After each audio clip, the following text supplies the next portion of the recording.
An orchard below Mount Hood, Hood River, Oregon, 1906.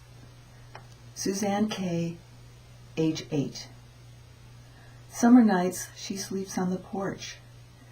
Light as a breath, cool air from the snow-capped, moonlit mountain that seems to float above the earth in black sky beyond her feet drifts over her cot, leaving a taste of sweetness and the faint fragrance of her mother's hand before flowing on to the big river miles below her head that takes everything down to the ocean. A board creaks in the house.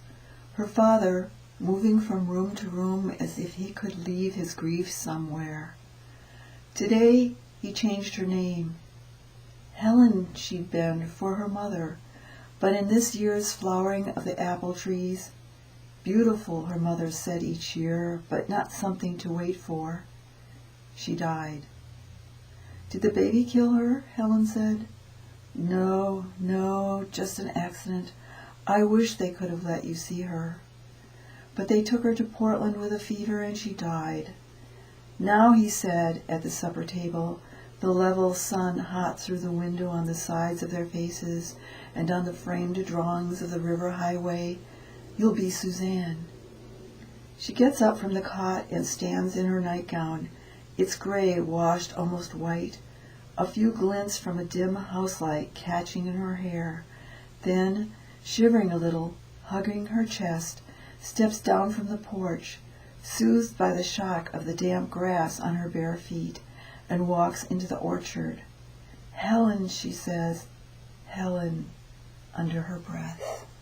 Maybe that's what I sometimes saw in her eyes when I came home from school to give her a bunch of violets I'd picked carefully with clumsy first-grade fingers as she turned from a window and looked at me with a half-smile, a presence that was also an absence, a knowledge cool as air from the mountain that entered her when, light spilling across the porch from an open door, his lean shadow called, "Suzanne, Suzanne, where are you?" And she didn't answer. The night chill went through her gown. She fingered a leaf's fine-toothed edge, stared at its glossy surface shining with dew, felt the familiar rough crumbs of dirt under her feet, and then, closing her eyes, still saw her own shadow like the shadow of a tree printed on the ground. And when he called again, the sorrow in his voice sweet and dark as the air she stood in, she said in a clear voice, like the night itself speaking to him, "I'm right here."